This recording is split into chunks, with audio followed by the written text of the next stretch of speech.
Ce qui est intéressant, c'est que durant la période d'élection législative présidentielle, euh, vous ne vous êtes pas prononcé sur les votes. Je sais que Kémy, lors de son intervention dans le 91, il avait dit, voilà, il avait expliqué, il avait fait des pronostics pour les années qui allaient suivre, mais à aucun moment vous avez influencé les gens à voter. Qu'est-ce que vous pensiez justement du parti de Mélenchon, la France Insoumise, tout en sachant que les positions qu'il tenait avec ce parti-là semblaient être en faveur du développement de l'Afrique? De toute façon, depuis le départ, Kémy Séba n'a jamais poussé les nôtres à voter pour un candidat de gauche comme de droite. La ligne, elle est cohérente et c'est la même depuis une vingtaine d'années. C'est de ne pas inciter les nôtres à voter pour une structure politique qui, de manière claire, nette et tranchante, ne sera pas en rupture avec, entre guillemets, la France-Afrique. Il y a ce qu'on appelle les déclarations d'intention, et puis il y a le réel. C'est vrai que pendant le scrutin des présidentielles, moi j'ai jamais vu autant de gens partager en story le moment où ils allaient voter. C'était devenu quelque chose, une sorte un peu de mode, où chacun se filmait dans l'isoloir, ou incitait les gens à s'inscrire sur les listes électorales. Il faut aller voter, on avait l'impression que la République était en péril. C'est terrible. Et on a en cela reproduit ce qui s'est passé aux États-Unis, avec l'élection de Biden, où certains qui disaient qu'il faut voter pour Bernie, j'ai oublié son nom, Sanders. Et c'est là qu'on voit un peu le mimétisme entre des influenceurs, entre guillemets, hein, j'aime pas tellement ce terme, mais des gens, des artistes qui ont incité les nôtres à aller voter, mais c'était comme si c'était presque un choix people. Et quand on creuse, quand on va dans le fond des choses, parce que le vote, c'est pas une affaire d'émotion, c'est pas un petit truc. Ça doit être. Quand on vote pour quelqu'un, il faut avoir lu le parcours. On ne vote pas pour quelqu'un parce qu'on est contre un autre, parce qu'on a peur qu'il y ait telle candidate. C'était le cas, là. De l'extrême. Non, on vote parce qu'on a lu le programme et on se dit que tout ce qui est dit, tout ce qui sera fait sera en accord avec, entre guillemets, les intérêts du continent africain. Il y a eu un vote aux Antilles où Marine Le Pen est arrivée la première, en Guadeloupe comme en Martinique.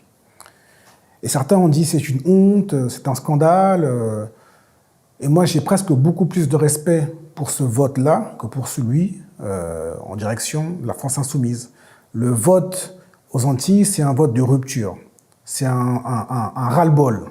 C'est une prise de conscience au-delà de ce qui a pu être martelé médiatiquement pour nous faire croire que le grand danger, la République, c'était le Front National.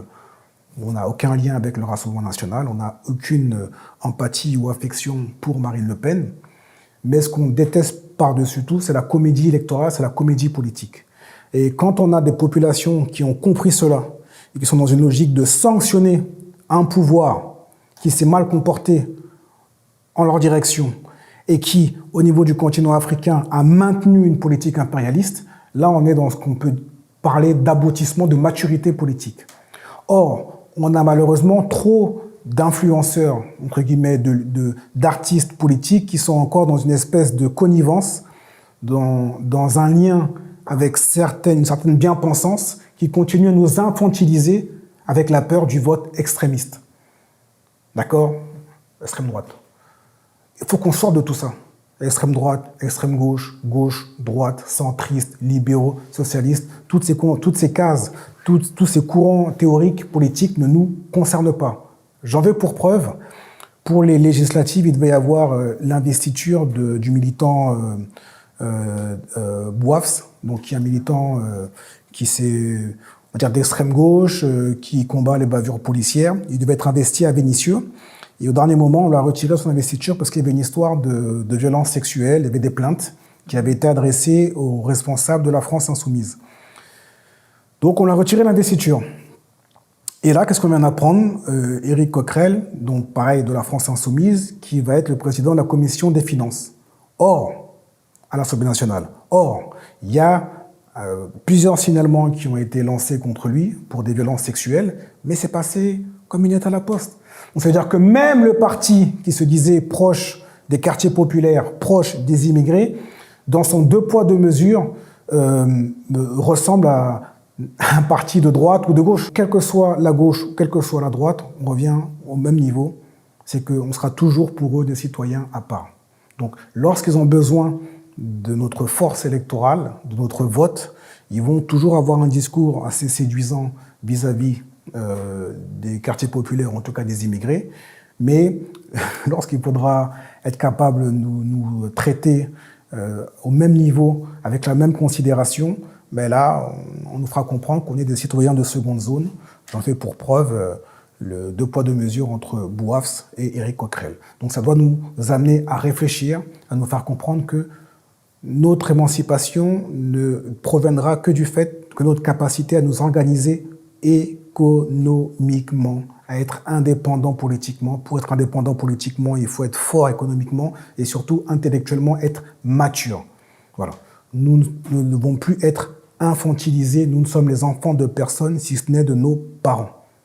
Or, ces partis politiques, ces structures ont trop tendance à nous infantiliser, à nous imposer un programme qui finalement ne répond pas à nos attentes.